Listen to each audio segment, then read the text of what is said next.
안녕하십니까. 차길령입니다. 간단하게 제 소개하고 시작하도록 하겠습니다. 나오나요? 전원을 켜야 되는군요.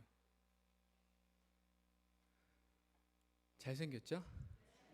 네, 아마 대한민국에서 제일 잘생긴 수학 강사가 아닐까. 네,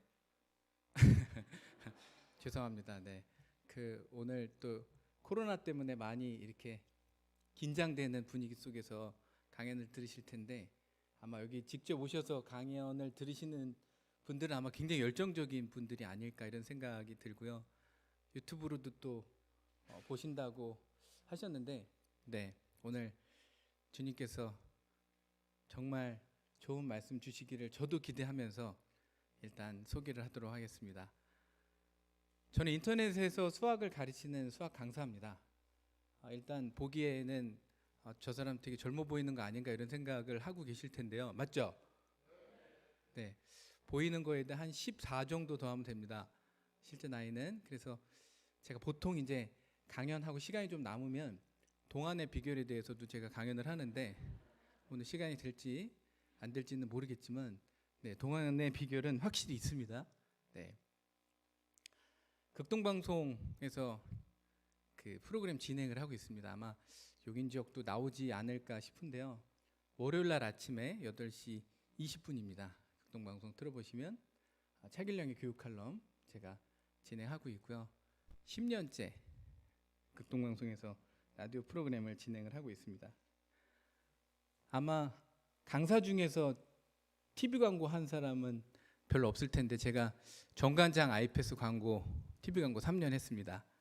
그리고 인터넷 수강생 제 강의를 듣고 대학 간 학생들이 한 50만 명 정도 될 거고요. 전혀 안 놀라시는데 네 괜찮습니다. 그리고 제가 방송을 되게 많이 하는 편이에요. 그 서울대를 많이 보낸 선생님으로 유명해서 아마 저처럼 서울대를 이렇게 딱 내놓고 강의하는 사람이 별로 없는 것 같아요, 대한민국에. 근데 여러분들처럼 이렇게 얼굴 보고 가르쳐서 서울대 보낸 학생이 한 200명 정도 되고요. 아마 뭐 연고대, 포항공대, 카이스트까지 하면 한 2, 3천 명 정도는 제가 이렇게 보내지 않았나 이렇게 생각이 듭니다. 그리고 뭐 영재발굴단 이런 데 한 18번 정도 출연을 했고요. 뭐 이런저런 방송 굉장히 많이 나오는데 어쩌다 어른에도 나와서 또 뭐 이렇게 반응도 좀 좋았고 하나님께서 좋은 기회를 주셔서 방송을 지금도 되게 많이 하고 있습니다. 외국 방송도 한 10회 정도 했는데요. 10개국 정도 했네요.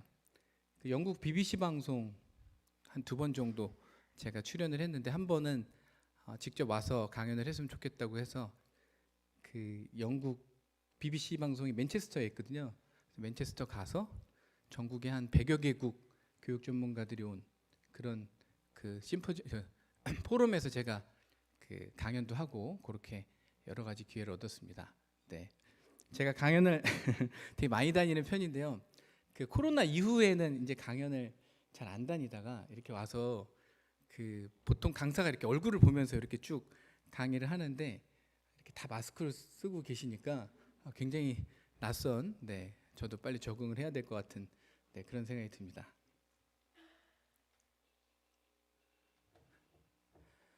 아마 여기 계신 분들 중에 이제 자녀분들 계신 분들이 되게 많을 거고 또 자녀분들이 뭐 안 계신 분들도 계시겠지만 그런 생각이 들어요.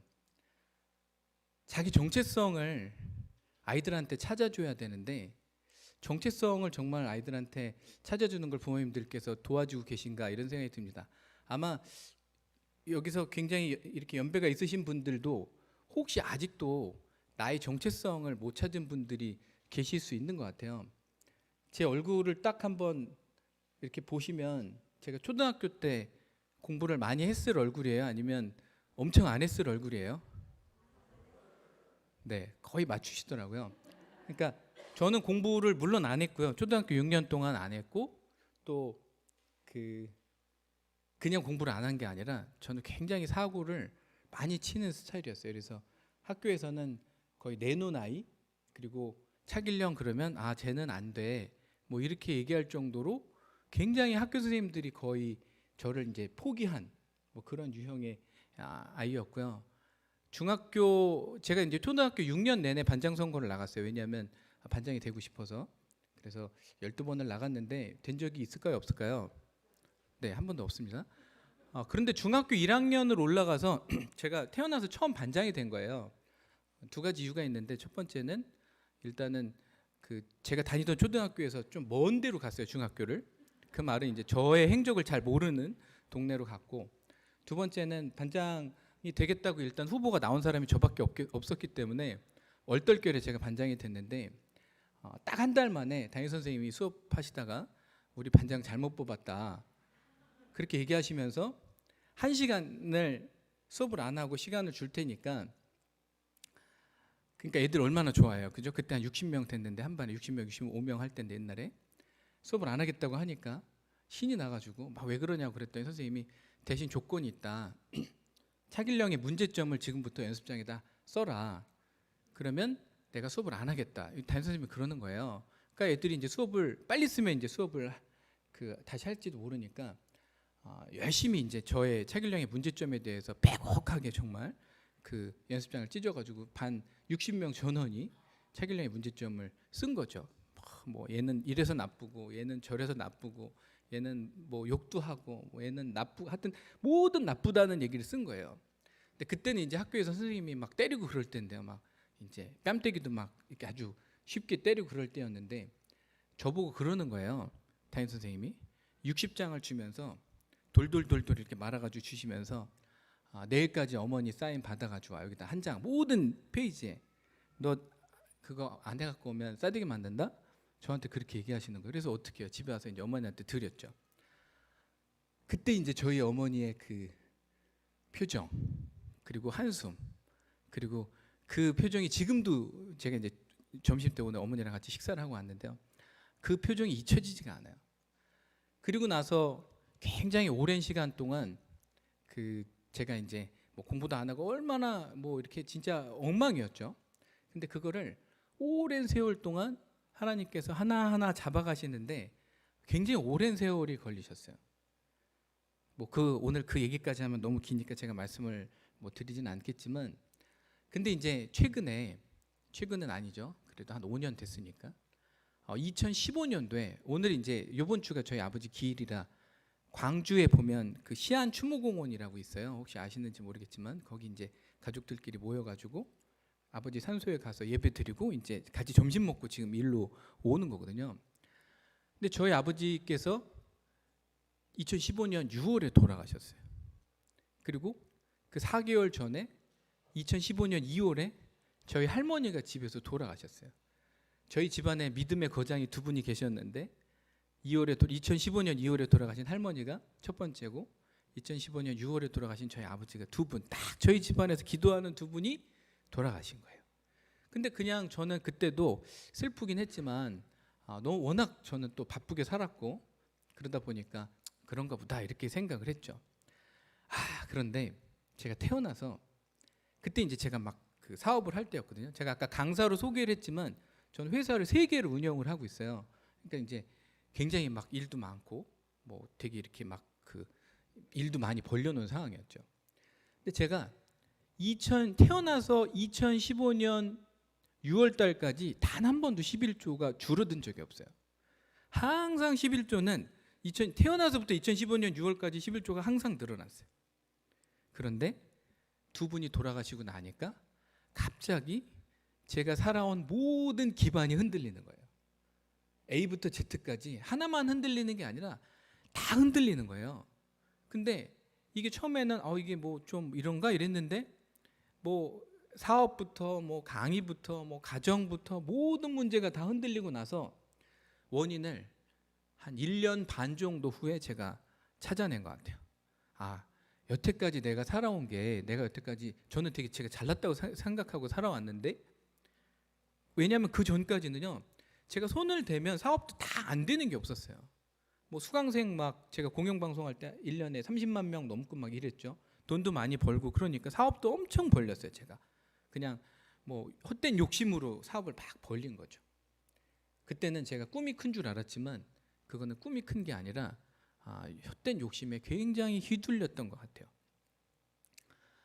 그러고 나서 이제 이 모든 게 흔들리는데 이거는 뭐 제가 감당할 수 있는 게 아니더라고요. 저도 태어나서 모태신앙이기 때문에 교회를 빠져본 적은 없어요. 한 번도 교회를 빠져본 적은 없는 것 같아요. 물론 이제 어디 뭐 멀리 여행 가고 뭐 이래서 빠졌을 때는 꼭 이제 어디 숙소에서 예배 드리고 뭐 이렇게는 했단 말이에요. 근데 기도도 안 하진 않았어요. 아침하고 밤에 일어나자마자 기도했고 자기 전에 기도했는데 이제 뒤늦게 알게 된 사실이지만 그 정도 기도를 해가지고 버틸 수 있는 세상이 아니라는 거를 한참 뒤에 알게 됐죠. 근데 이제 기도해 주는 사람이 없잖아요, 저를 위해서. 그리고 저는 또 가장이고 사업에서는 대표고 수많은 직원들의 어떻게 보면 생계를 책임지는 그런 수많은 책임을 이렇게 지고 있는 사람으로서 제가 기도할 수밖에 없다는 거를 이제 깨닫고 기도를 시작을 한 게 한참 뒤네요. 그거 지금 생각해 보니까 지금이 2020년도죠. 2018년도 10월 26일 날 기도를 시작했으니까 제가 나이가 적지 않거든요. 근데 진짜 기도라는 기도를 시작한 지 얼마 안 된 거예요. 근데 무서운 사실이 있어요.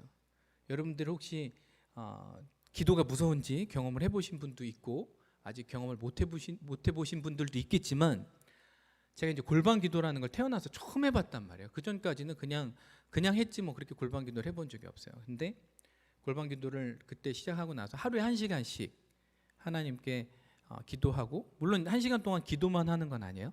말씀도 보고 찬양도 하고 큐티도 하고 기도하는 시간까지 합쳐서 에브리데이 1시, 일요일만 빼고 아침에 일요일 날은 예배에서 승리를 해야 되기 때문에 1시간씩 매일 하는데 놀라운 일이 벌어졌어요. 옛날에는요 아침에 일어나잖아요. 그러면 일단은 막 회사 가기 바빴어요. 일단 왜냐면 회사 가서 막 업무 지시도 해야 되고 막 회의도 해야 되고 막 했죠.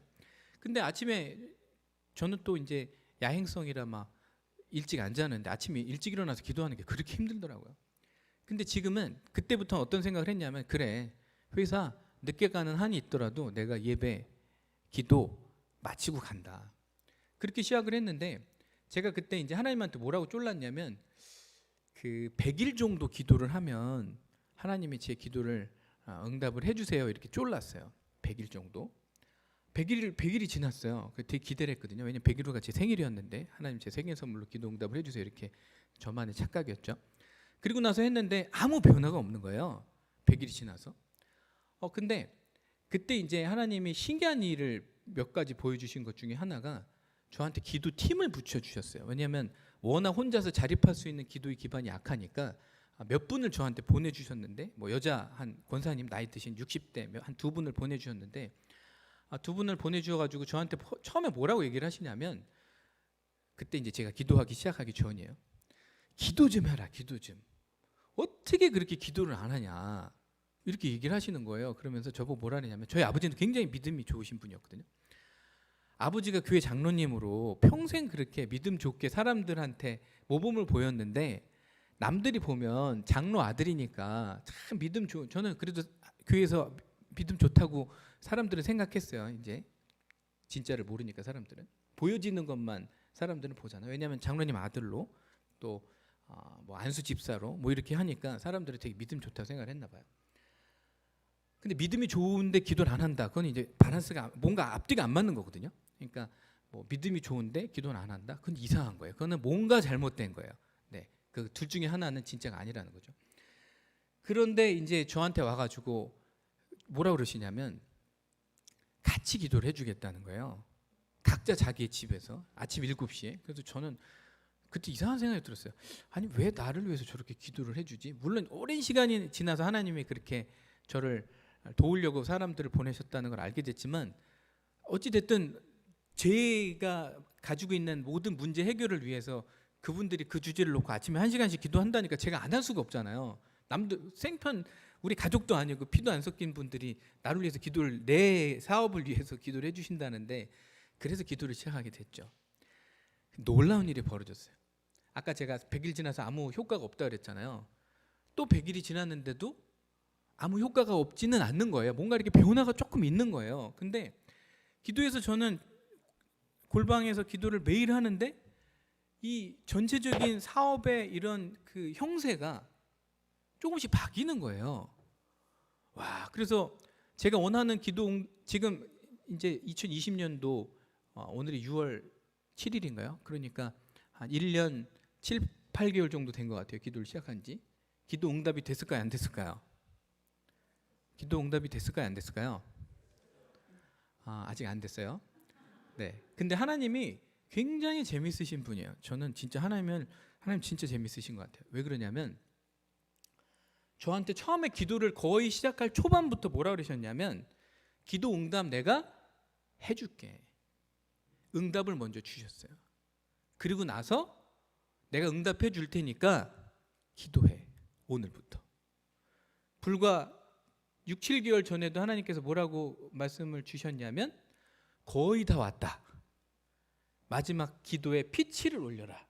그러니까 무슨 말이냐면 하나님은 이미 해주시기로 결심을 하셨는데 그걸 받으셔야 되겠다는 거예요. 기도를. 우리가 요한계시록을 보면 성도가 기도하는 그 기도가 어떻게 되죠? 향이 돼서 천국에 있는 향로에 담기잖아요. 그래서 그 향로에 기도의 향이 가득 차면 그때 기도의 응답이 이루어지는 거거든요. 아마 여러분들 인생을 사시면서 수많은 고비와 수많은 위기를 만나실 텐데 그리고 수많은 바라는 것들이 있잖아요. 그러면 그게 큰 것도 있고 작은 것도 있어요. 그러면 당연히 큰 거는 그거에 맞는 기도의 분량이 있다는 거예요. 그리고 우리가 그 기도의 분량만큼 기도를 하면 하나님께서 응답해 주시고 하나님께서 영광 받으시고 하나님께서 우리가 이루어지는 모든 걸 통해서 하나님께서 놀라운 일을 행한 거를 다른 사람도 알게 하시는 거거든요. 그냥 우리가 조금 기도했다 그래서 하나님이 덜컥 응답해 주시는 게 아니라는 거죠. 그런데 우리는 너무 쉽게 포기해요. 조금 기도하다가 안 되면 뭐 몇 가지 유형이 있죠. 기도하다 안 되면 기도해도 안 되는가 보다. 그러니까 교회는 다니지만 하나님을 믿는다고 하지만 진짜 하나님을 믿는 건 아닌 거죠. 왜? 내가 기도해도 안 된다고 생각하니까. 그렇지 않거든요. 그리고 뭐 그런 이제 초신자들은 그런 경우도 있잖아요. 하나님이 진짜 살아계신 게 맞나? 이런 분들도 있어요. 아니면 신앙이 오래되셔서 신앙의 연배는 오래됐는데 하나님이 기도를 안 들어주시면 이제 삐지거나 아니면 하나님을 마음 깊은 속으로 겉으로 표현은 안 해요. 하나님한테도. 왜냐면 이제 교회 다닌 지 20년, 30년, 40년 됐는데 막 그럴 수는 없으니까. 그 단계를 지나신 분들은 하나님을 마음 깊은 속으로 원망을 하죠. 왜 내가 이렇게 힘든데 왜 내가 이렇게 기도하는데 하나님이 들어주시지 않지? 물론 원인 분석을 해보면 여러 가지가 있지만 첫 번째는 이 기도가 정말 하나님이 원하시는 기도가 맞는지부터 체킹을 해봐야 되는 게 첫 번째인 것 같아요. 하나님이 원하시는 기도를 하는 것이 맞는지. 근데 제가 기도를 해보면 제가 이따 후반전에도 말씀을 드리겠지만 반드시 여러분은 이 쓰시는 게 이 생활화가 되셔야 돼요. 이 쓰는 법. 저는 오늘 제가 노트 3가지의 이 노트를 제가 소개하려고 하는데요. 저는 목숨 걸고 필기하거든요. 제 차에 타면 사람들이 뭐 이렇게 저렇게 열다가 여기 제 손잡이 있는 데를 탁 열어보면 뭐가 있냐면 녹음기가 있어요. 녹음기. 녹음기가 왜 있을까요? 스마트폰에도 막 이렇게 녹음 시설 요새 잘 돼 있는데 녹음기를 왜 따로 가지고 다닐까요? 제가 옛날에는 스마트폰에 녹음을 해보니까 이렇게 내비게이션도 많이 켜고 다니잖아요. 그러니까 이 녹음이 하는 게 참 원활하지 않더라고요. 근데 하나님께서 이렇게 운전하실 때도 굉장히 그 마음속에 마음을 많이 주세요. 하나님께서 말씀을 주시는데 그럼 저는 보통 카톡에 이제 자기 메시지에다 기록을 하는 편인데 10분 지나면 기억이 안 나는 거예요. 근데 2번 주시진 않더라고요. 그러니까 기필코 그냥 저는 운전을 하다가도 녹음기 꺼내가지고 녹음을 해요. 그렇게 녹음을 한 게 수백 개가 돼요. 그럼 집에 와서 이제 그거를 노트에 기록하는 거죠. 어떤 분들은 그런 분들도 있어요. 나는 기도하는 하나님 응답을 안 해주신다. 하나님 응답을 안 해주실 수가 있나요? 절대 그런 일 없어요, 여러분. 그러면 어떻게 해야 기도의 응답을 받을 수 있을까요? 기도의 응답을 받는 방법 제가 가르쳐 드릴게요. 항상 집에서 기도를 하시든지 찬양을 하시든지 뭐 큐티를 하시든지 성경 말씀을 보시든지 항상 옆에다가 백지 노트 하나 꺼내 놓으시고 펜을 넣어보세요. 이렇게 놓고 찬양을 하시든가 하세요. 그러면 어느 순간 갑자기 마음속에 하나님의 말씀을 주세요. 그거를 그냥 적으세요. 그게 적잖아요. 처음엔 한 페이지가 되고 두 페이지가 되고 시간이 지나면 책이 한 권이 되고 두 권이 돼요. 그래서 저는 그 노트를 웬만하면 집 밖으로 안 가지고 나와요. 뭐 어디 제가 뭐 여행을 간다거나 카페를 간다거나 왜 안 가지고 나올까요? 잊어버릴까 봐. 절대 집 밖으로 그 노트를 안 가지고 나와요. 왜냐하면 하나님이 막 1년 동안 주신 말씀인데 뭐 다른 뭐 이런 아이패드야 뭐 막말로 돈 주고 사면 되잖아요. 근데 하나님이 1년 2년에 걸쳐서 주신 말씀을 잊어버리면 어떻게 또 받아요? 하나님은 난 줬다 이러시니까 두 번 주시지 않더라고요. 그걸 써보시면 하나님이 나한테 무엇을 원하시는지를 아실 수가 있어요. 그리고 잘못된 기도를 할 때도 써보세요. 꼭 이게 사람이요 마음속에 있잖아요. 그러면 굉장히 많이 미혹을 당해요. 마귀한테. 근데 기도 노트에 일단 쓰잖아요. 그러면 글로 쓰면요 마귀가 미혹하기가 굉장히 힘들어요. 그렇기 때문에 반드시 노트에 쓰시는 게 중요하고, 내가 잘못 구한 기도, 욕심으로 구하는 기도도 시간이 지나면 다시 읽어보잖아요 앞에. 그러면 내 양심에 내가 찔려서 그어버리고 기도를 바꾸게 돼요. 그러다 보니까 이 기도 노트를 가지고 생활하다 보면 하루하루 놓치지 않죠. 왜냐하면 우리가 다 외워서 하려고 그러는데, 그렇죠? 그걸 외워서 어떻게 다 하겠어요? 기도가 뭐 건수만 해도 60건, 70건이 되는 기도를 매일 해야 되는데 안 놓치고 그 기도를 어떻게 해요? 사람이 못해요. 계속 까먹는다니까요. 제가 어디 방송 나가가지고 나라와 민족을 위해서 기도하겠다고 그렇게 막 멋지게 얘기해놓고 어느 순간 제가 깨달았어요. 내가 나라와 민족을 위해서 기도를 안 하고 있네. 그래서 다시 이제 기도 노트에 적었어요. 그래서 기도 노트 생활을 반드시 해보시고, 그렇게 노트 생활을 해보시면, 그래도 노트는요 제일 좋은 비싼 노트를 사시는 게 좋아요. 저는 처음에 2,000원짜리 노트 샀다가 지금 요새는 한 2만 원짜리 노트를 사는데, 왜냐면 이걸 평생 내 보물이잖아요. 네. 자, 그래서 처음에 제가 이제 기도에 대해서 말씀을 드렸는데, 하루에 1시간 정도 주님께 드리지 않는데 내가 정말 주님과 동행하는 인생을 살고 있나? 아니라고 봅니다. 저는 정말 아니라고 봐요. 우리가 일은 열심히, 저는 진짜 일돌이였어요. 일돌이, 워커홀릭. 제가 토요일, 일요일 날 주말에 일을 몇 년 했는지 아세요? 22년을 일했어요. 일요일 날도 교회만 딱 예배만 드리면 그냥 바로 그냥 학원으로 튀어가서 강의를 했단 말이에요. 8시간씩. 그렇게 22년을 했어요. 물론 잘 될 때도 있었어요. 하지만 잘 되지 않을 때도 있더라고요. 저는 과거로 돌아가면 제가 일한 시간에 10%는 틀림없이 안 할 것 같아요. 10%가 아니야. 20%는 안 할 것 같아요. 저는 쉼도 없이 살아왔어요. 워커홀릭으로. 그리고 저는 그게 되게 잘 사는 줄 알았어요. 근데 제 진짜 철천지한이에요. 그래서 돌아간다면 한 20% 일한 건 날리고, 돈을 덜 버는 한이 있더라도 10%는 가족과 함께 또는 휴식을 위해서 쓸 것 같고요. 나머지 10%는 기도하는데 쓸 것 같아요. 그래서 여러분들도, 우리가 목사님 말씀하실 때 듣잖아요. 이런 얘기를 안 듣는 게 아니거든요. 근데 마음속에 박히질 않아요. 솔직히 포도나무와 가지 얘기를 교회 다니면 한 100번 듣지 않아요? 포도나무와 가지 얘기를 100번은 듣지만 그게 무슨 말이죠? 그냥 예수님한테 붙어 있으면 열매가 열린다는 거예요. 내가 뭐 열매를 아무리 안 열리게 하고 싶어도 그냥 그거는 뭐 억지로가 아니라 그냥 자연스럽게 내 삶에 열매가 열리는 거거든요. 여러 가지 방식으로. 근데 문제는 예수님한테 붙어 있질 않는다는 거예요. 성경에 보면 우리가 마르다와 마리아 비유도 잘 알잖아요. 그렇죠? 뭐 아주 잔칫날 언니 마리아는 막 분주하게 잔치 일을 하고, 동생 마리아는 그냥 예수님 발밑에 앉아 있는데 예수님이 마르다가 와서 그러잖아요. 예수님한테 제 일도 안 하고 예수님 저 마리아 제 얘기 좀 해주세요. 막 이렇게 얘기했더니 예수님이 뭐라고 그러세요? 마리아가 잘하는 거라고 얘기하시잖아요. 네, 성경에 나와 있는 말이잖아요. 우리가 다른 일하는 시간이나 다른 분주한 시간을 내려놓고 우선순위를 바꿔야 돼요. 그래서 아침에 일어나면 예배로 시작을 해야 돼요. 예배. 꼭 기도만 하나님이 1시간 해라 뭐 이렇게 얘기하시진 않았어요. 예배를 드려야 돼요. 예배는요 4단계가 있어요. 4단계. 저는 이 4단계를 꼭 지켜서 해요. 첫 번째는 찬양이에요. 찬양.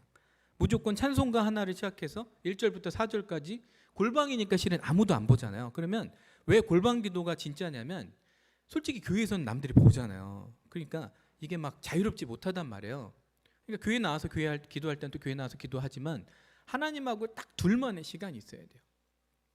찬양을 해야 돼요. 하나님이 우리가 찬양하는 거를 엄청 좋아하세요.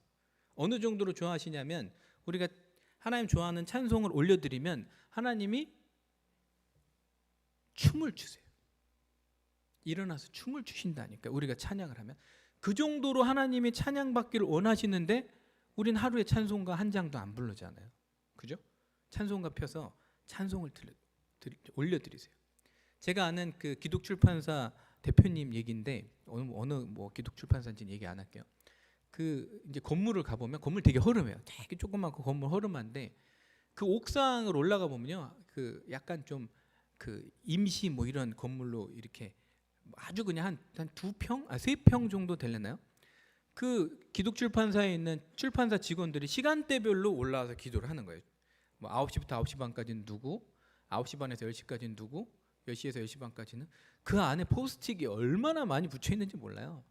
근데 저한테 그분이 그러시더라고요. 저보다 한 6, 7년 이제 연배가 더 위이신 분인데 그 기독출판사 대표님이 남자분인데, 차 대표 나는 저거 문장구가 여기 있잖아. 그럼 나는 완전 깐난애기야.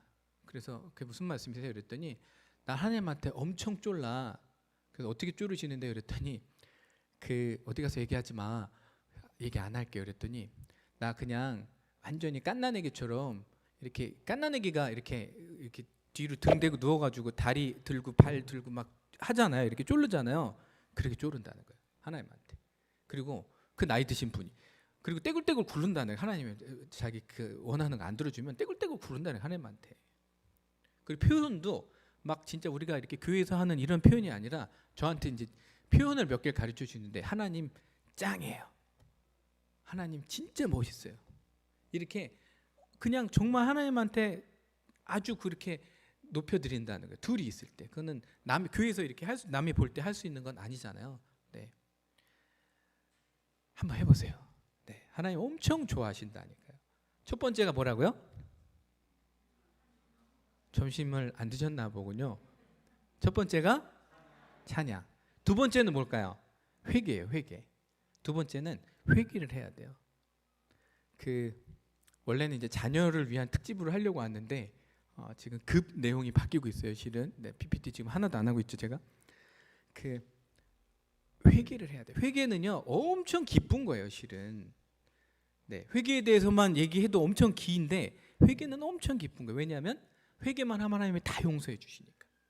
저희가 심판대 위에 올라가면 그 아까 말씀드린 그 기독출판사 대표님은 한번 올라가시기 직전까지 가셨더라고요. 그 얘기 잠깐 해드릴까요? 이분이 분당 사시는데 어느 날 집에 왔어요. 근데 막 갑자기 이렇게 집에 들어오는데 눈이 감기는 거예요.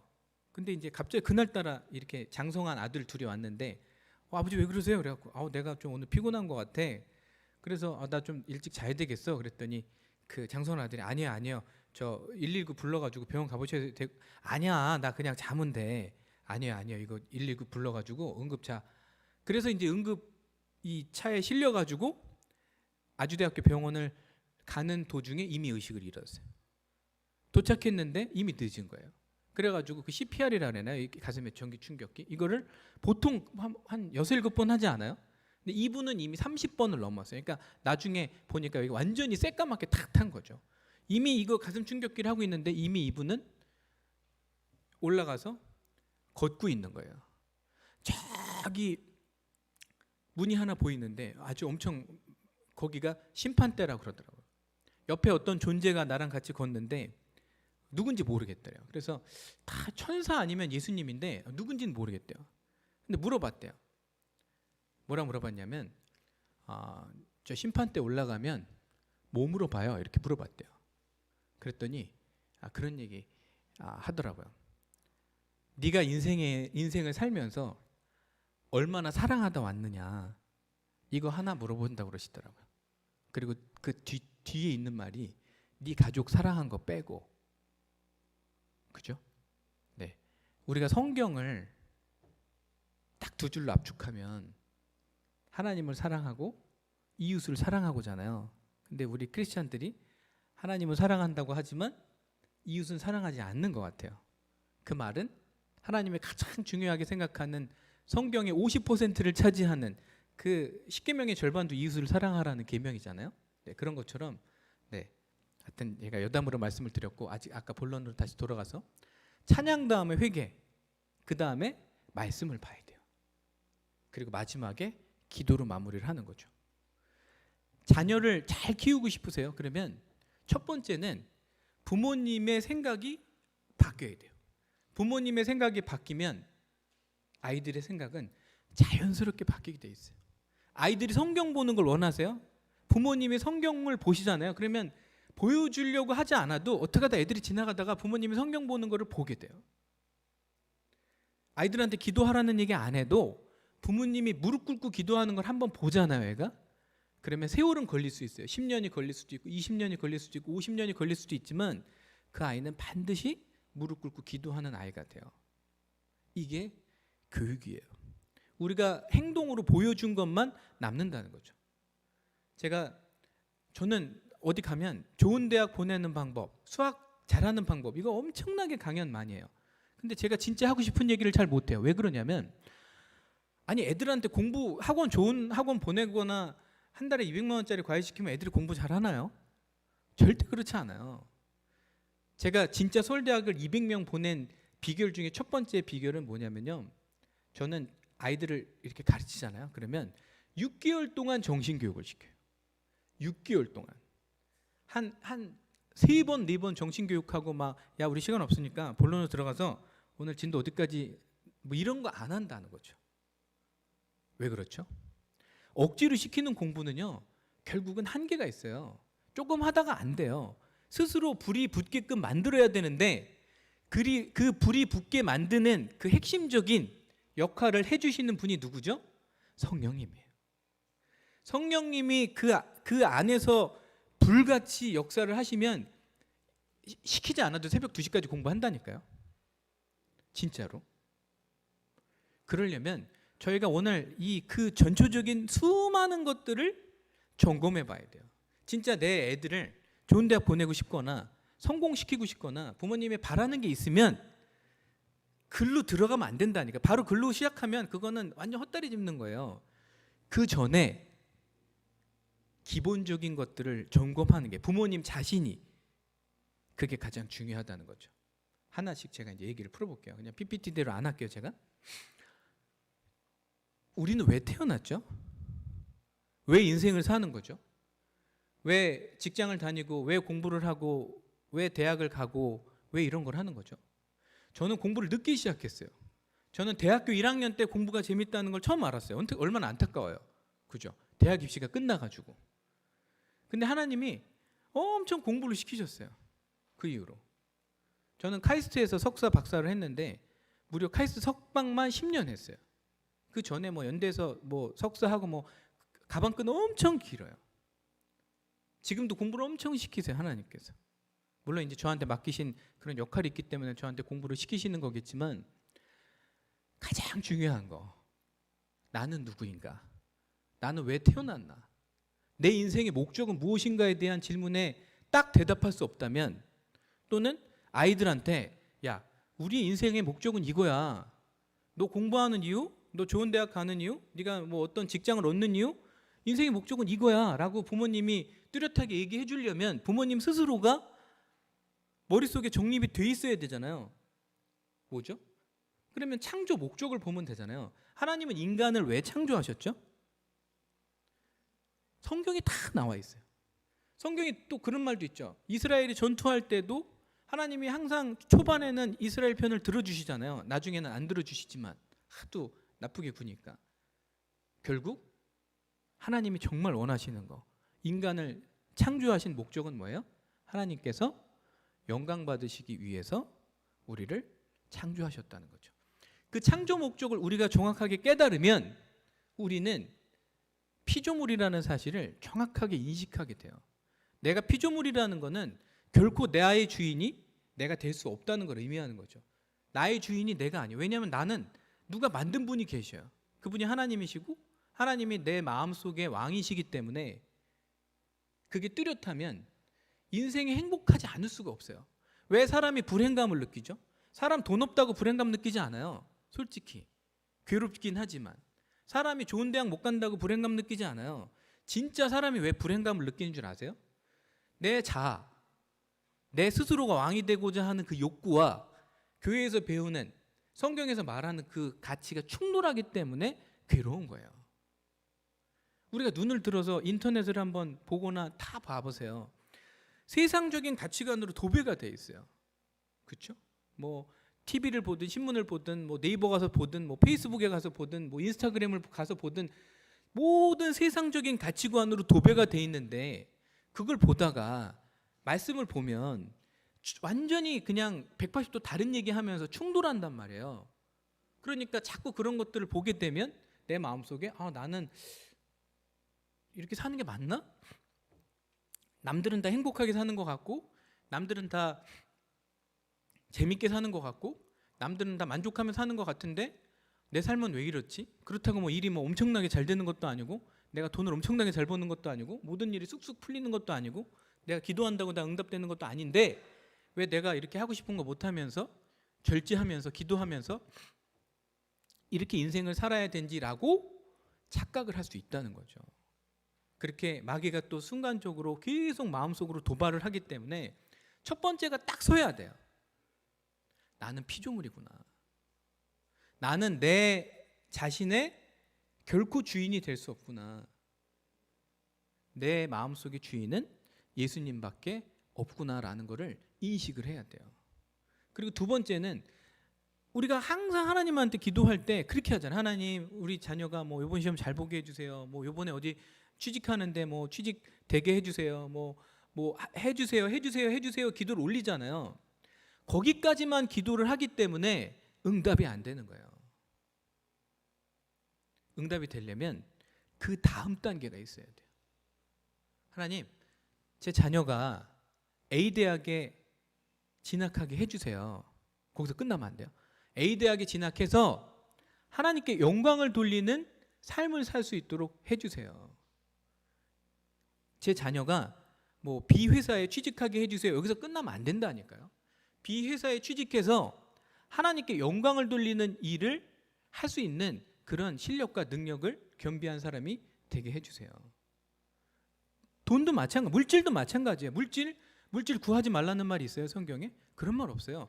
욕심으로 구하지 말라고 한 거죠. 하나님, 제게 물질을 허락해 주세요.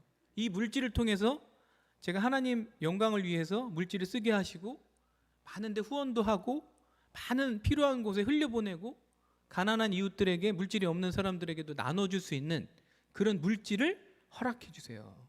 이렇게 구하면 그 마음이 정말 진심이고 그 마음이 하나님께 전달이 되면 하나님께서 물질을 왜 안 주시겠어요? 그렇죠? 네. 그래서 기도의 두 가지 원칙 제가 지금 말씀을 드리려고 하는데 많은 분들이 형식적인 기도를 하시는 것 같아요. 그러니까 뭐 예를 들어서 30분을 한다 그러면 그냥 30분을 기도를 하긴 하는데 물론 기도하는 게 중요하죠. 그 단계까지 왔으면 되게 중요한데 기도의 두 가지 원칙이 있어요. 첫 번째가 뭐죠? 간절하게. 두 번째가 뭐죠? 끈질기게. 간절하게 기도를 해야 돼요. 하나님한테 기도할 때는요 30초를 기도하더라도요 온 마음과 온 정성을 다해서 간절하게 기도를 해야 돼요. 그게 아닌 상태에서 20분 30분을 기도한다고 해서 그게 기도가 올라가는 게 아니거든요. 마귀가 우리 기도를 채갈 수 있을까요? 채가지 못해요. 그런데 상달되지 못하게 할 수는 있어요. 어떻게 하면 상달되지 못하냐면 온갖 잡생각을 섞으면 돼요. 그러니까 갑자기 기도하려고 눈을 딱 감았는데 오만 잡생각이 드는 거예요. 오늘 내가 이거 기도 끝나고 있다가 9시 30분에 누구 만나기로 했는데 뭐 어디서 만나지? 뭐 점심 뭐 먹지? 이렇게 오만 생각이 들게 한다는 거죠, 마귀가. 그럼 마귀는 오만 생각이 왜 들게 할까요? 우리 기도가 상달되면 엄청난 일이 벌어지기 때문에 마귀가 올라가지 못하게 하려고 계속 잡생각을 넣어요. 좋은 방법을 팁을 하나 가르쳐 드리면, 기도하는데 잡생각이 들잖아요. 그러면 딱 마귀가 공격을 시작했구나. 그러면 기도하는데 막 잡생각이 들잖아요. 그럼 눈을 떠요. 그래서 뭐 어딘가 이렇게 물체가 하나 있잖아요. 이렇게 물체가 딱 하나 있잖아요. 기도실에 아무것도 없지는 않을 거 아니에요. 기도실이든 방이든 그 물체에다 이렇게 초점을 맞춰요. 그러면 마귀의 특징이 뭔지 아세요? 정체가 탈로 나면 도망가요. 참 특이한 놈이에요. 정체가 탈로가 나면 나의 전략을 얘가 아는구나라고 생각하면 도망가요. 그리고 나서 다시 집중이 되면 눈을 감고 기도하면 돼요. 간절하게 기도해야 돼요. 그러면 제가 성경 말씀을 보려고 지금 잠깐 아이디어를 저기 아이패드를 켰는데요. 시편을 보면 시편 기자들은 어떻게 기도하죠? 하나님한테 저를 불쌍히 여겨 주시옵소서 이렇게 기도를 해요. 반드시 그렇게 기도하시길 바랍니다. 하나님은요 불쌍히 여기시는 분이에요. 시편 116편 5절을 보면 우리 하나님은 불쌍히 여기시는 분입니다. 하나님이요 우리를 불쌍히 여겨 주셔야 우리가 살아요. 안 그러면 못 살아요. 우리가 뭐 옛날에는 진짜 뭐 내가 하나님 믿지 말까? 그냥 내 마음대로 살까? 이런 굉장히 교만을 부릴 때도 있었는데 저는 지금 매 순간 그렇게 기도를 해요. 어디 운전하면서 또 하나님 저를 불쌍히 여겨 주시옵소서. 제 자녀를 불쌍히 여겨 주시옵소서. 제가 하는 사업체를 불쌍히 여겨 주시옵소서. 시편 142편 1절이에요. 내가 여호와께 크게 부르짖습니다. 내가 불쌍히 여겨달라고 여호와께 나의 목소리를 드높입니다. 143편 1절입니다. 여호와여 나의 기도를 들어주소서. 나를 불쌍히 여겨주소서. 주의 신실하심과 의로우심으로 나를 찾아오시고 구원하여 주소서. 찬송가 337장 내 모든 시험 무거운 짐을 이 찬양 아시죠? 후렴구를 보시면 무거운 짐을 나 홀로 지고 견디다 못해 쓰러질 때 불쌍히 여겨 구원해 주리 은혜의 주님 오직 예수. 살아보면요 나를 진짜 불쌍히 여겨주는 분은 예수님밖에 없어요. 사업하고 친구들 저 친구들 많거든요. 사업하는 대표들도 많거든요.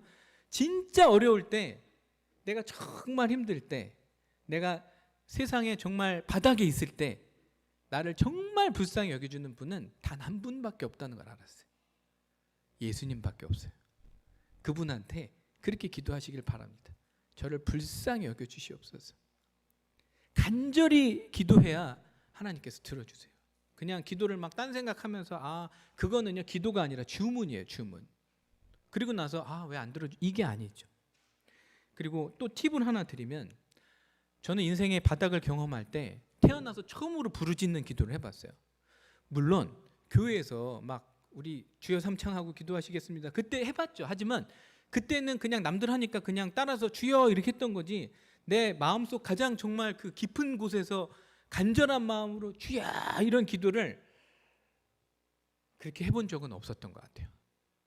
근데 정말 삶의 위기를 만나니까 그런 부르짖는 기도가 나오더라고요.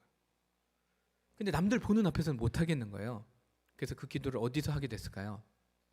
차에서 하게 됐어요. 차에서. 터널 지나갈 때. 이게 차 운전하다 보면 터널 지나가잖아요. 그때는 마음껏 부르짖어도 뭐 누가 듣는 사람 없으니까. 뭐 하나님하고 저하고 둘밖에 없어요. 집에서도 뭐 골방에서도 주여 그러면 남들 놀랄 거 아니야. 무슨 일 났는 줄 알고 가족들이. 주여 이렇게 기도를 해보니까 부르짖는 기도를 혹시 안 해보셨으면 해보세요. 와 대박이에요. 성경에 쓰여 있죠. 시편 50편 15절 환난 날에 나를 부르라. 내가 너를 건지리니 내가 나를 영화롭게 하리로다. 어려울 때 내가 이건 시편 50편 15절이네요. 네. 쉬운 성경 버전으로 다시 한번 읽어볼게요. 어려울 때 내게 부르짖어라. 내가 너를 건지겠고 그러면 네가 나를 높일 것이다. 예레미야 33장 3절 너는 내게 부르짖으라. 내가 네게 응답하겠고 네가 알지 못하는 크고 은밀한 일을 내게 보이리라. 참 사업을 하다 보니까요. 사업을 성공하려면 열심히만 일해서 되는 게 아니라 남들 못 보는 걸 볼 줄 알아야 사업이 되더라고요. 근데 수학도 마찬가지예요. 우리나라 수학 강사 얼마나 많아요, 그렇죠?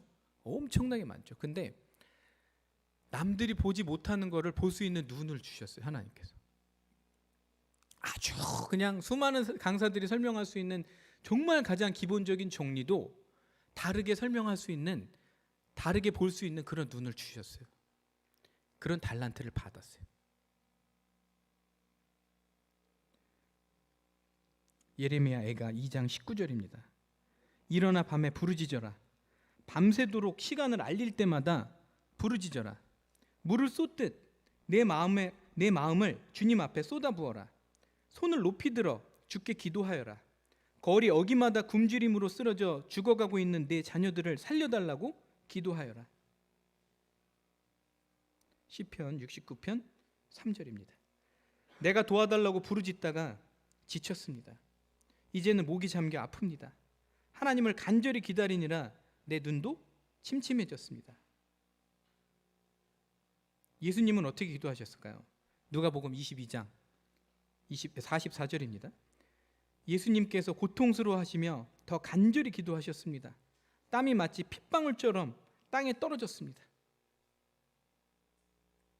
간절하게 기도하셔야 됩니다. 두 번째는 끈질기게 기도를 해야 돼요.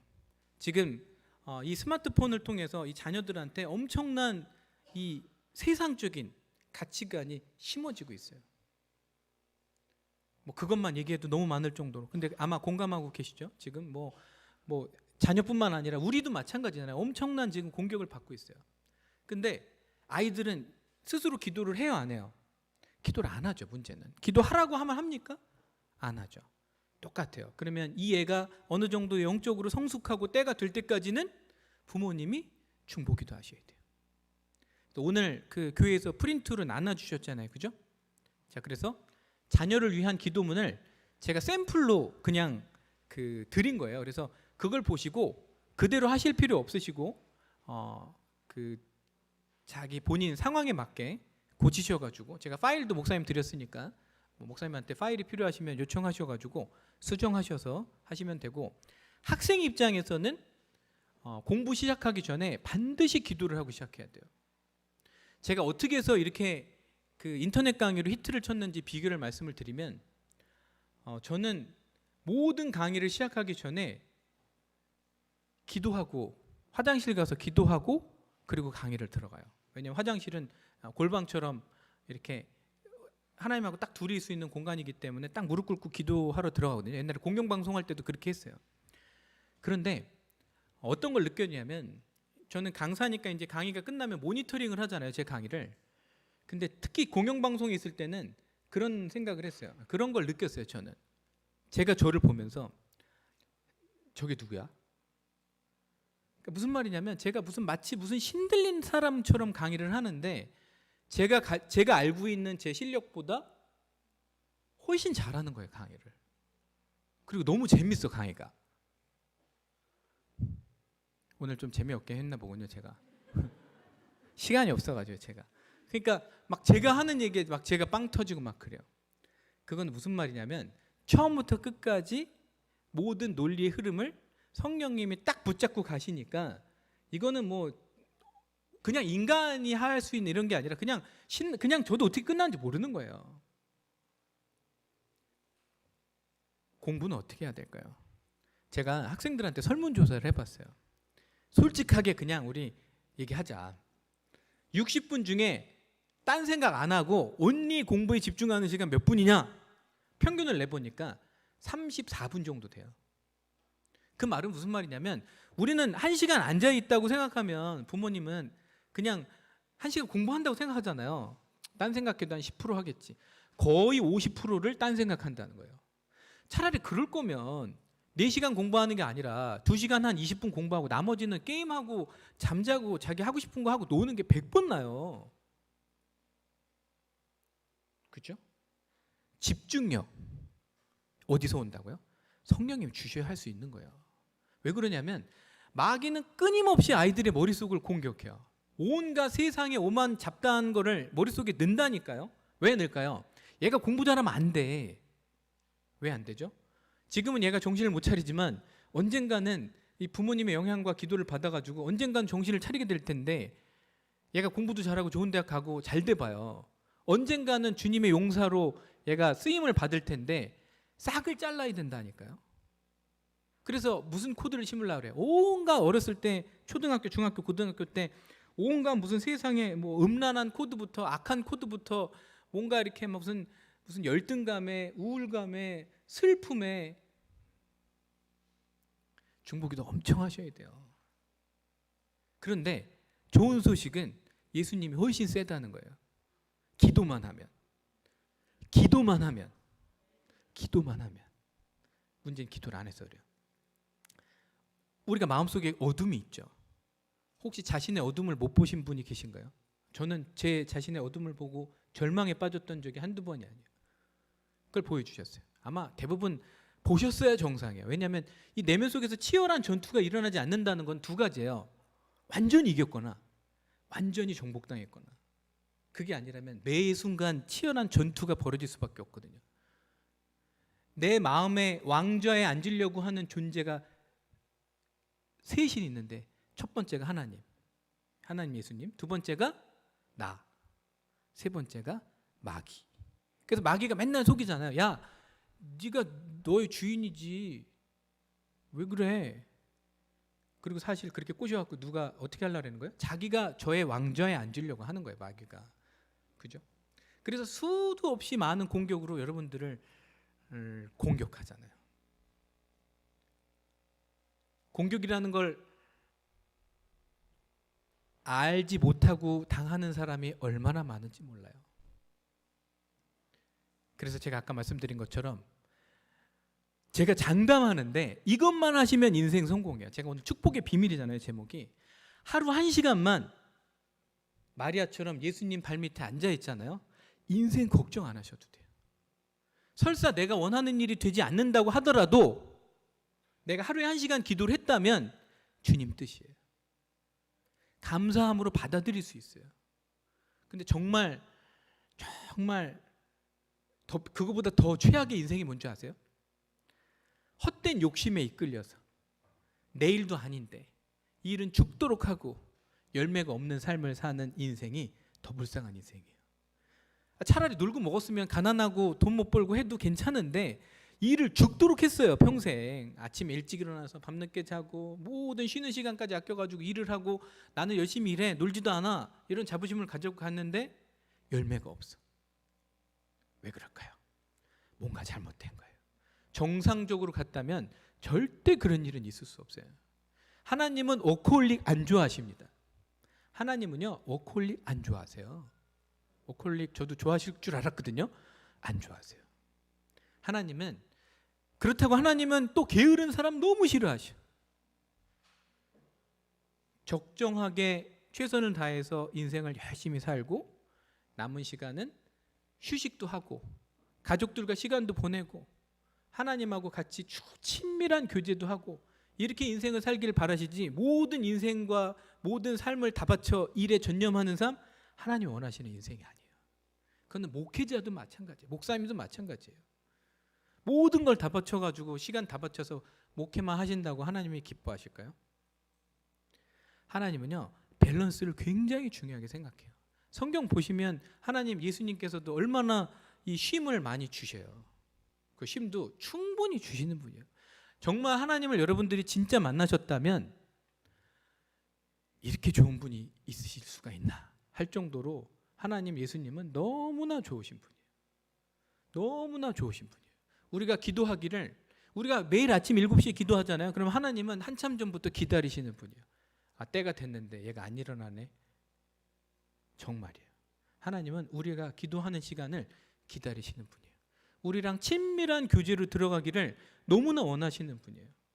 근데 우리가 하나님을 믿는다고 하면서, 하나님은 사랑한다고 하면서, 그거랑 똑같은 거잖아요. 여자한테 자기야, 내가 자기 사랑해, 근데 우리 만나지는 말자, 내년에 1년에 한 번씩 만나자, 이런 거랑 실은 똑같은 거거든요. 거짓말이에요. 여러분들이 정말 하나님을 사랑하신다면, 진짜 하나님을 믿는다면 하나님하고의 시간을 보내셔야 돼요. 그거보다 더 중요한 게 없어요. 더 많은 사람 만나고 더 많은 사업을 하고 더 많은 돈을 벌고 그 공부에 속는 사람 얼마나 많은지 몰라요. 더 공부해서 더 스펙 많이 쌓아서 뭐 하려고요. 우리 인생 화살같이 간다니까요. 한순간에 100년 가요. 그렇죠? 그리고 나서 모든 사람이 죽기 전에 그렇게 얘기한다면서요. 내가 일평생 열심히 살았는데 돈에 속았구나. 돈 그거 아무것도 아닌데. 돈 갖고 죽는 사람 봤어요? 그렇죠? 네.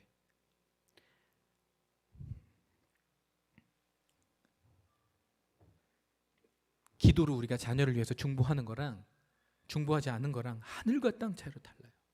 낮에 아이들이 학교 지금 뭐 이 코로나 때문에 학교 못 가는 경우도 있지만 뭐 아버지가 만약에 직장에 갔다.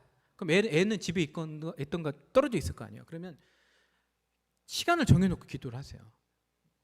정 까먹으실 것 같으면 스마트폰으로 알람을 해서라도 기도를 하셔야 돼요. 왜냐하면 얘는 그 기도 안 하면 죽는다니까요. 그냥 마귀가 자녀 데리고 그냥 흔들고 노는 거예요. 얘는 완전히 장난감 될 수 있는 거 마귀에.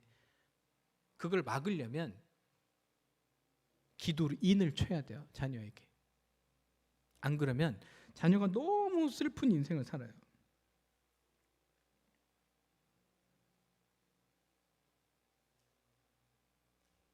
자, 그래서 제가 아까 정체성에 대해서 한 말씀만 드리면 자녀를 쉽게 그냥 자녀가 그냥 내 자녀는 뭐 공부도 잘 못하고 뭐 특별히 잘하는 것도 없고 그냥 애는 그냥 그런가 봐라고 생각하시면 안 돼요. 본인도 마찬가지예요. 본인도 나는 내가 한 50년 살아보니까 그냥 뭐 특별히 잘하는 것도 없고 뭐 특별한 것도 없고 그냥 나는 그렇게 살 건가 봐라고 생각하시면 절대로 안 돼요. 왜 그러냐면 하나님은 모든 인간이 태어날 때요 엄청난 씨앗을 숨겨 놓으셨어요. 그 제크와 콩나무라는 동화에 나오는 콩나무처럼 엄청난 씨앗을 숨겨 놓으셨어요. 근데 부모가 자녀를 몰라요. 자녀가 얼마나 대단한지를 잘 몰라. 그래서 내 자녀가 별 볼 일 없다고 생각해요. 저 공부 엄청 안 했다니까요. 중학교 때도. 저는 고등학교 1학년 9월 달에 공부를 시작했어요. 그래서 공부를 늦게 시작해가지고 대학도 떨어지고 고생도 직사하게 했어요. 어찌됐든 늦게 됐단 말이죠. 성경에 보면 다윗 왕의 아버지는 자기 아들이 왕이 될 줄 알았나요? 몰랐어요. 선지자가 가서 아들 다 쓰라고 그러잖아요. 다 섰는데 보니까 왕 인물이 없어. 그래서 물어보잖아요. 이거밖에 없어요 아들이? 그랬더니 이세가 뭐라 그래요? 저 들판에 지금 뭐 꼬마애가 하나 있긴 한데 아유 걔는 아니에요. 걔는 와볼 필요도 뻔해. 걔는 아니에요. 근데 걔가 왔을 때 뭐라 그러죠? 이 아이가 이스라엘의 왕이 될 것입니다. 그리고 기름을 붓잖아요.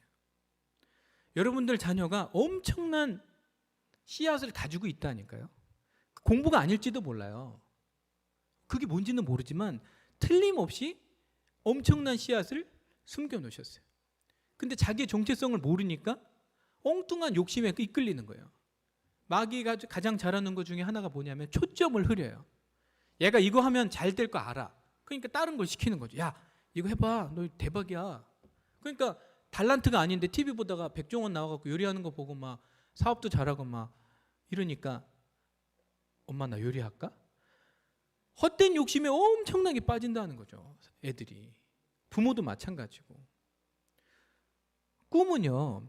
헛된 꿈을 꾸는 사람이 너무 많은 것 같아요. 살면서. 꿈은 내가 꾸고 하나님한테 조르는 인생이 되면 안 돼요. 많은 분들이 그렇죠. 내가 꿈을 하나님 제가 이런 꿈이 있는데요.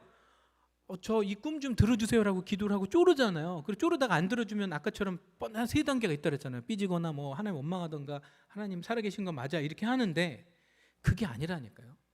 꿈은 하나님한테 받는 거예요. 내가 기도해서 하나님 저 왜 만드셨어요? 저 잘하는 거 있죠? 하나님 저 달란트 주신 거 있죠? 왜냐하면 하나님은 하나님의 영광을 드러내려고 반드시 씨앗을 심어 놓으셨거든요. 저도 그거를 처음에 알았다가 길을 잃었다가 다시 이제 최근에 찾았어요. 저는 수학 강사로 성공을 했어요. 엄청나게 성공했어요, 실은. 네, 진짜 엄청나게 성공했어요, 저는. 근데 그렇게 엄청나게 성공했으면 어떻게 해야 돼요? 정상적으로는. 글로 쭉 가야지 정상이잖아요. 근데 사람이 어떤 착각에 빠지냐면 그렇게 성공하잖아요. 그러면 수많은 사람들이 찾아와요. 이것도 해보세요, 저것도 해보세요, 저것도 해보세요. 그러면 저는 이제 어떤 착각에 빠지냐면 아, 내가 요거 해도 잘할 것 같고 되게 본인이 똑똑하다는 착각에 빠져요. 그러니까 수학 강의 잘한다고 다른 걸 잘하는 거 아니잖아요, 그렇죠? 다른 거 잘하는 거 아니더라고요, 해보니까. 근데 어느 순간 보니까 너무 엉뚱한 일을 많이 하고 있는 거예요, 제가. 그래서 기도를 했어요. 그랬더니 하나님께서 뭐라고 하셨냐면 강의에 집중해라. 너는 강사다. 저는 회사를 3개나 운영하는 대표인데 대표를 지금 뭐 10몇 년보다 훨씬 오랜 세월을 했는데 저는 세계적인 기업을 만들기 위해서 잠도 안 자고 워크홀리고 살았는데 하나님은 섭섭하게도 저한테 그러시더라고요. 너는 강사다. 근데 조금 지나니까 어떻게 해요? 제가 힘이 있어요? 하나님 아니라면 아닌 거잖아요. 받아들였어요. 그래서 지금 저의 정체성은 뚜렷하게 저는 저희 회사 직원들한테도 저는 늘 얘기해요. 나는 언젠가는 반드시 때가 되면 나는 강사로 돌아갈 거야. 왜? 그게 나의 정체성이니까. 저는 스타 강사가 되는 걸 꿈꿨는데 하나님은 제 정체성을 뭐라고 하셨냐면 너는 빛의 강사다. 너는 나의 영광을 드러내는 빛의 강사다. 이렇게 말씀을 하셨어요. 강사는 강사인 거죠. 자, 꿈은 어떻게 한다고요? 하나님한테 받아야 돼요. 그냥 어디서 신문에서 보고 야, 누가 이거 대박이래, 이거 해봐, 이런 거에 욕심에 이끌려서 꿈을 정하지 마시고 하나님한테 꿈을 받으셔야 돼요. 그럼 꿈을 받는다는 건 엄청난 거잖아요, 내 인생에 있어서. 그럼 아까 뭐라 그랬죠? 그 기도의 분량에 맞는 기도를 하셔야 되는 거예요. 일주일 기도해 보시고 전 하나님이 뭐라고 하시는지 하나님 응답을 안 해주세요. 이런 분들이 있다니까요. 제가 아까 기도 몇 년째, 제가 얼마 안 하고 있다 그랬죠? 1년 한 8개월째 하고 있다니까요. 에브리데이 1시간 한다니까요, 기도를.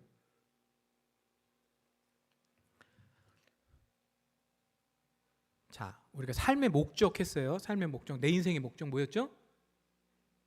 하나님의 영광을 위해서 사는 게 내 인생의 목적이에요. 그리고 두 번째가 뭐죠? 꿈. 꿈은 하나님이 주시는 꿈을 받아야 돼. 그러면 신이 나요. 왜? 성령님하고 하나가 된 거잖아요. 하나님하고 완벽한 딱 하나의 영이 됐어요. 한 팀, 하나의 목표를 가지고, 목표라는 게 이제 뭐 이렇게 뭐 대학을 간다거나 취직을 한다거나 뭐 내가 가게를 차린다거나 이런 게 이제 목표가 되겠죠. 네. 하나님하고 딱 하나의 목표가 생기니까 열심히 기도하면서 찬양하면서 감사하면서 가는 거죠. 내가 꾸는 꿈하고 하나님이 꾸는 꿈은, 하나님하고 같이 꾸는 꿈은 근본적으로 뭐가 다른 줄 아세요? 하나님이 주시는 꿈은 하나님이 이루세요. 하나님이 이루신다니까요. 내가 아무리 이렇게 가려고 해도 하나님이 머리끄댕기를 끌고 와서라도 하나님이 이루신다니까요. 이거를 빨리 깨달으면요, 내가 인생에 있어서 쓸데없는 수고와 쓸데없는 눈물과 쓸데없는 실패의 아픔을 겪지 않아도 돼요.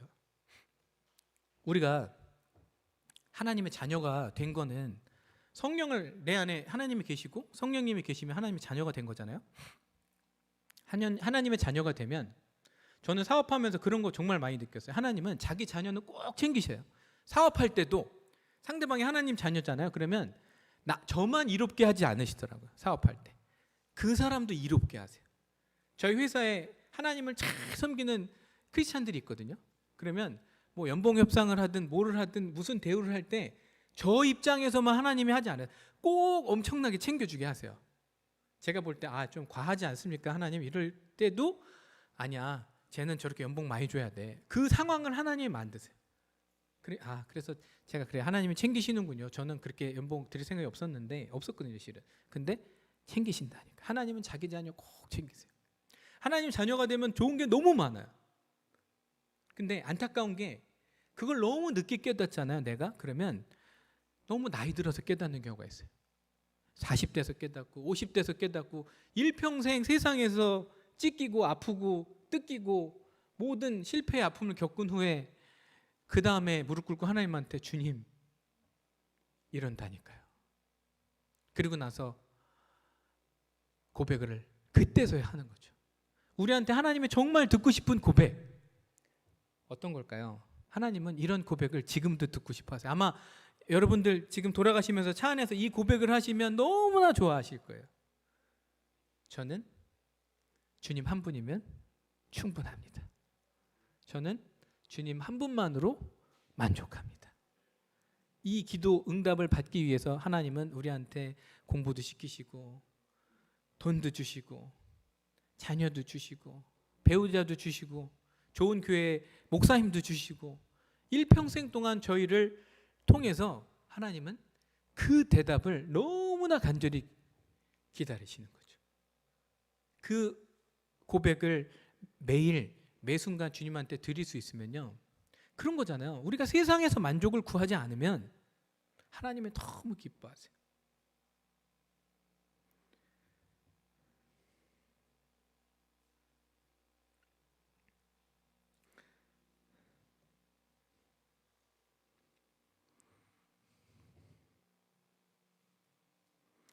그렇다고 해서 우리가 세상에서 비리비리 살아라, 하나님은 절대 그렇게 말씀하지 않으십니다.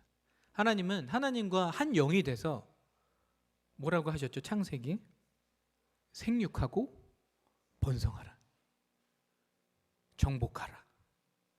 내가 너한테 준 그 씨앗, 그 달란트를 가지고 네 전문성을 살려서 세상을 정복해라. 정복하길 원하세요. 근데 달란트대로 안 살아. 그러니까 성공을 못 하죠. 해도 안 돼. 왜? 자기 달란트가 아니니까. 제가 카이스트 10년 다니면서 느낀 게 있어요. 세상에 똑똑한 사람이 너무 많아. 다 천재들이야. 정말. 사업하면서도 저는 너무 그런 걸 많이 느꼈어요. 왜 이렇게 사람들이 똑똑한 사람들이 많아요, 세상에는? 그 똑똑한 사람들끼리 치열하게 사업을 하고 공부하고 애들 가르쳐 보세요. 얼마나 애들 똑똑한지 몰라요, 실은. 뭐 대한민국이 좋은 두뇌를 받아서 그런 건지 몰라도 성적이 안 나올 뿐이지 똑똑하긴 애들 엄청 똑똑해요. 제가 걱정하는 게 있어요. 이걸 다 기억하실 수 있을까?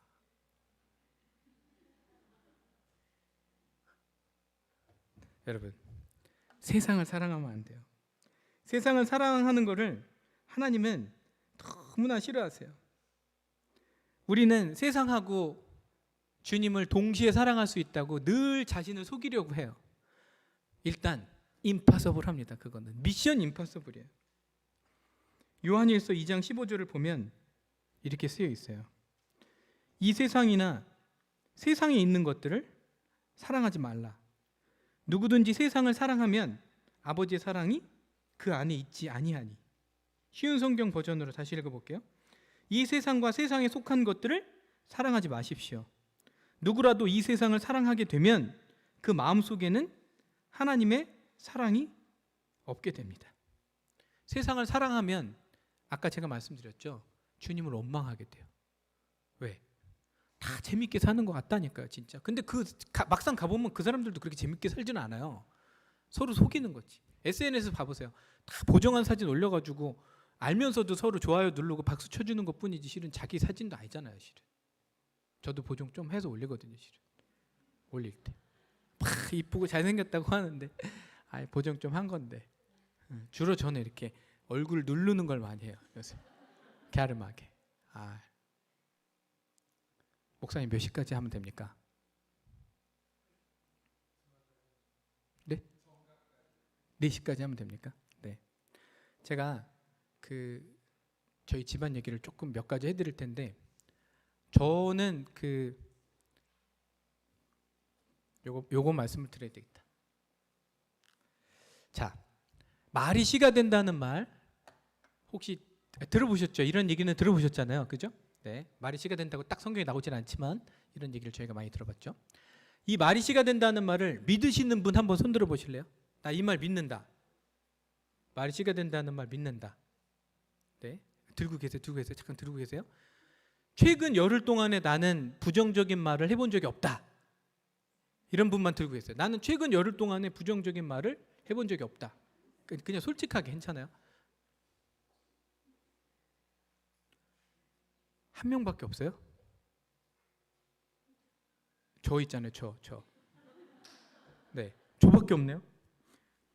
이게 무서운 말인데 무슨 말이냐면 믿지 않는다는 거예요, 실은.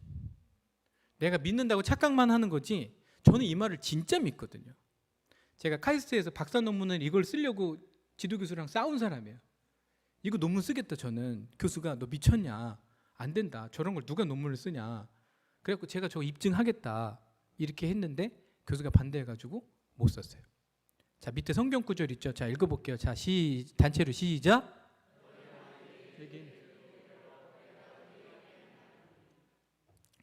어느 대목인지 아시죠? 12명의 정탐꾼이 가나안 땅을 정탐하고 들어왔는데 10명이 엄청나게 부정적인 얘기를 했단 말이죠. 아, 저 가나안 땅에 막 거인 같은 사람들이 살고요. 아, 우리 못 들어가요. 저희 못 이겨 저 사람들. 그랬더니 이스라엘 사람들이 엄청나게 하나님을 욕했잖아요. 그때 하나님 뭐라 그러셨죠? 너희 말이 내 귀에 들린 대로 내가 행하리니. 말을 진짜 조심해서 하셔야 돼요. 우리가 말하는 거를 하나님이 다 듣고 어떻게 하시는지 그 다음 성경 구절이 나와요.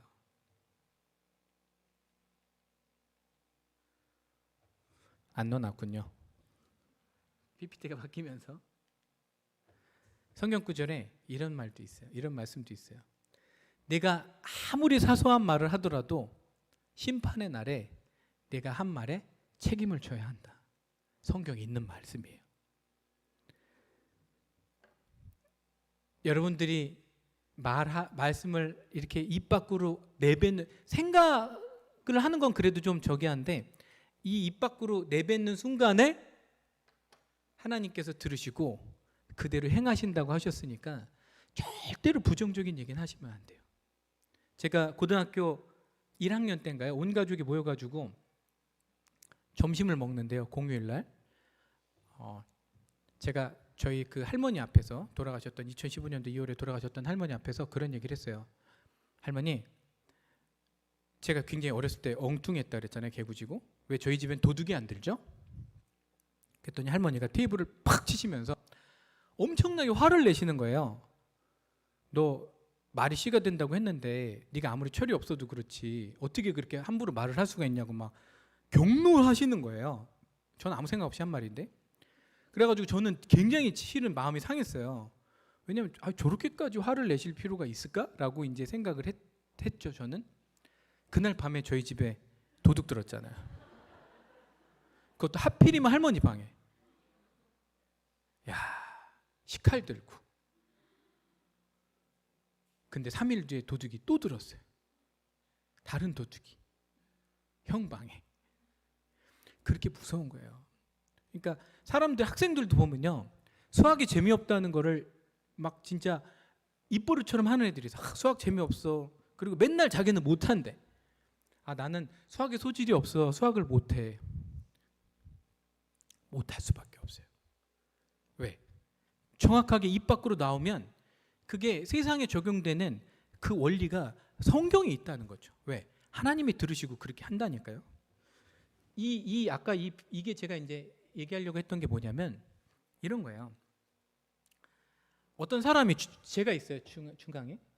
제가 어떤 학생으로 예를 들게요. 어떤 학생이 있는데 이 학생이 공부는 별로 안 해요.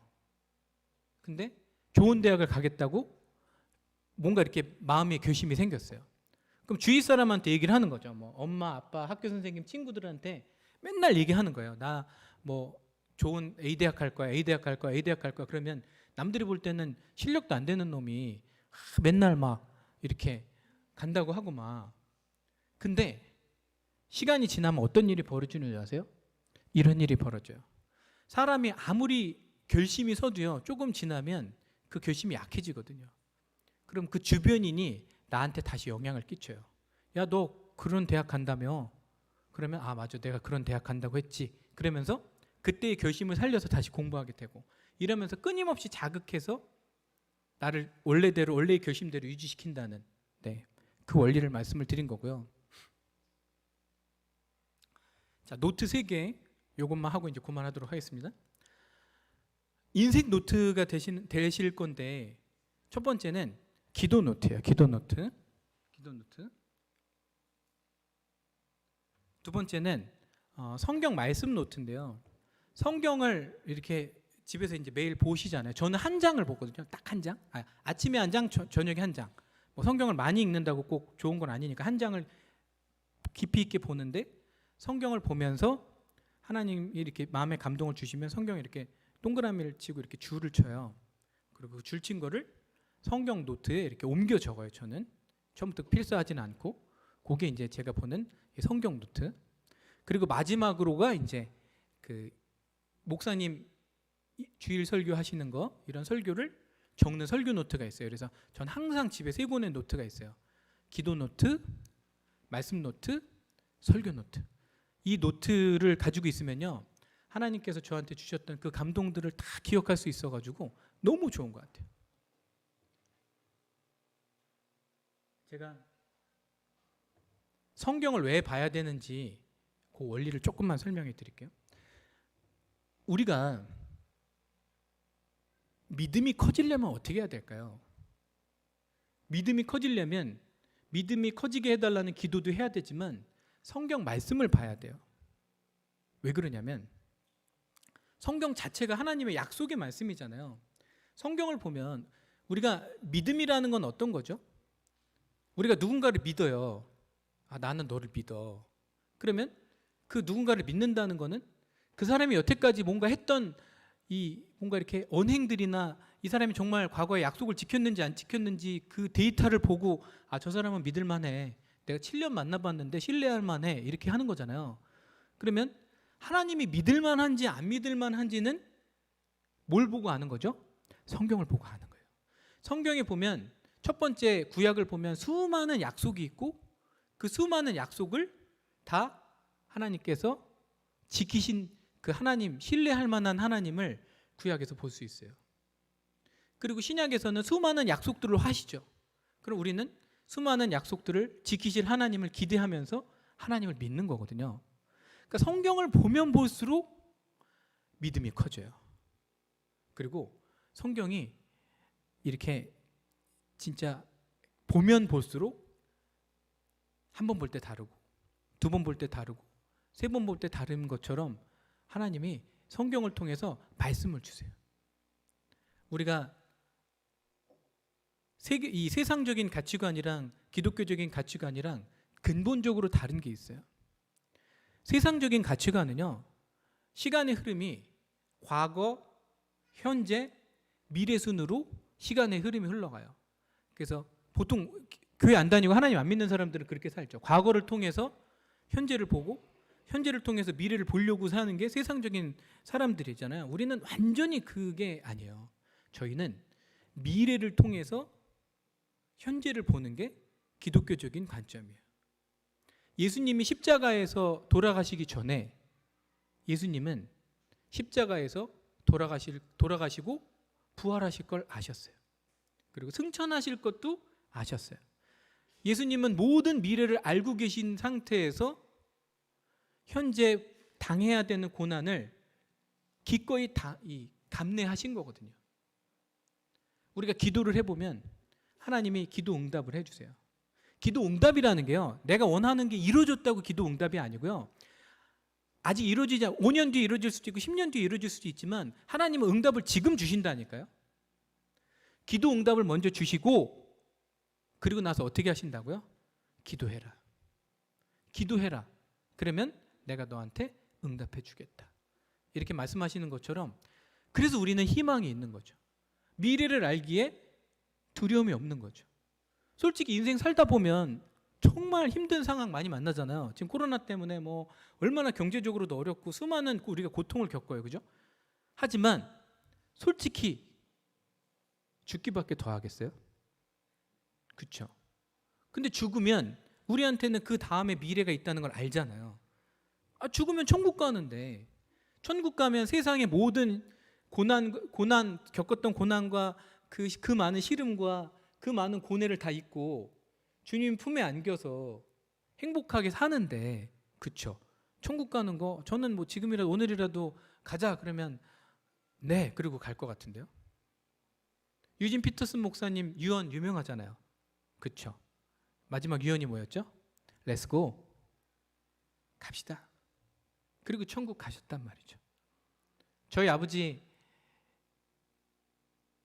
운명하시고 저는 임종을 못 지키고 한 2-3시간 후에 왔지만 저희 아버지는요 평생 삼각형 돌면서 사셨어요. 직장, 교회, 가정, 요 삼각형 돌, 진짜 세상으로 보면 재미없는, 저희 어머니가 야 니네 아버지 진짜 재미없지 않냐 맨날 그러실 정도로 재미없게 사셨는데 저희 아버지는 돌아가실 때 미소 짓고 돌아가시는 분 보신 적 있어요? 저희 아버지는 며칠 전부터 천사도 보이고 악한 것도 보인다. 그 마지막까지 이 마귀는 어떻게 좀 해보려고 이 천국 가는 이 영혼을 끝까지 찝적대는 거죠. 아버지께서 그러시더라고요. 천사도 보이고 악한 것도 보인다. 그리고 마지막 24시간은 이제 전날 다 모든 인사하시고, 네. 저희 아버지는 실은 예수님께서 미리 때를 가르쳐 주셔서 이렇게 마지막 때를 알고 돌아가셨는데 미소를 짓고 돌아가시더라고요. 그래서 딱 가서 제가 사진을 핸드폰으로 딱 찍었는데 입꼬리가 올라가셨어요. 이렇게. 그걸 보고 아 정말 행복하게 주님 품에 안기셔서 이게 가셨나 보다 이렇게 생각하는 거죠. 자, 이제 마지막 말씀드리고 마칠게요. 자녀를 위해서 기도 많이 하십시오. 이 정말 악한 때에 이 어린 영혼들 어떻게 해보려고 이 마귀들이 진짜 발악을 하는데 중보기도로 많이 해주시고, 나중에 우리가 먼저 천국을 가게 될 거잖아요. 그때 예수님한테 자녀의 기도를 올려드리고 가면 우리는 천국 들어가서 모든 걸 잊고 천국 속에서 주님 품 안에서 살 때 우리가 올려드린 기도, 예수님 손에 올려드린 기도를 예수님은 다 기억하시고 맞아 10년 전에 니네 아빠가 이런 기도했어, 30년 전에 니네 아빠가 이런 기도했어 하면서 이 아이가 노인이 되는 그 순간까지 주님께서 지켜주실 거라는 거 믿으시죠? 네, 꼭 기도하시고, 저는 형제가 둘인데 저는 워낙 사고를 많이 쳤기 때문에 저는 아버지가 저한테 그렇게 살갑게 하시진 않았어요. 저희 형을 굉장히 좋아했고 저희 형은 굉장히 모범생이었거든요. 저는 굉장히 사고를 많이 쳤기 때문에 아버지께서 저를 그렇게 살갑게 해주시진 않았지만 매일 밤 기도를 해주셨어요. 그러니까 이제 아버지는 꼭 잘 때, 저희 아버지 좀 내성적이셨거든요. 그러니까 이렇게 눈 뜨고 기도하고 막 이랬으면 참 좋았을 텐데 안고, 요새는 막 그런 문화가 있었지만 옛날에 그런 문화가 없었잖아요. 꼭 잘 때 몰래 와가지고 제 머리에 손을 얹고 매일 새벽에 기도하고 슥 나가셨어요. 하지만 저는 다 알고 있었죠. 왜냐하면 그렇게 기도하는데 어떻게 안 깨요? 자는 척했죠. 아버지 민망할까 봐. 하지만 다 알고 있었어요. 하지만 그 아버지의 기도를 다 들었기 때문에 오랜 세월이 걸렸어요. 저도 돌아가는데. 기도 수첩 이거 제가 뭐 처음부터 생각했겠어요? 지금 생각해 보니까 돌아가신 할머니가 20년 전에 식당에서 저랑 고기 먹는데 가방에서 뭘 꺼내시는 거예요. 그래서 뭐예요? 그랬더니 길령아 이거 봐봐. 이거 할머니가 기도 노트인데 너 위해서 기도 이거 다 쓰고 있어. 이거 너 아무 걱정하지 말고 너 열심히 해. 할머니가 매일 기도해. 저희 할머니가 매일 새벽 기도하셨거든요. 그러고 나니까 기억이 나는 거예요. 아, 결국 인생은 보여진 것, 삶으로 보여진 것만 남는구나. 시간 20년, 30년 지날 뿐이지 결국 나도 그렇게 되는구나. 여러분들도 삶으로 자녀들한테 많은 걸 보여주시고 또 그 자녀를 통해서 하나님께서 꼭 영광 받으시기를 바라면서 마치도록 하겠습니다. 감사합니다.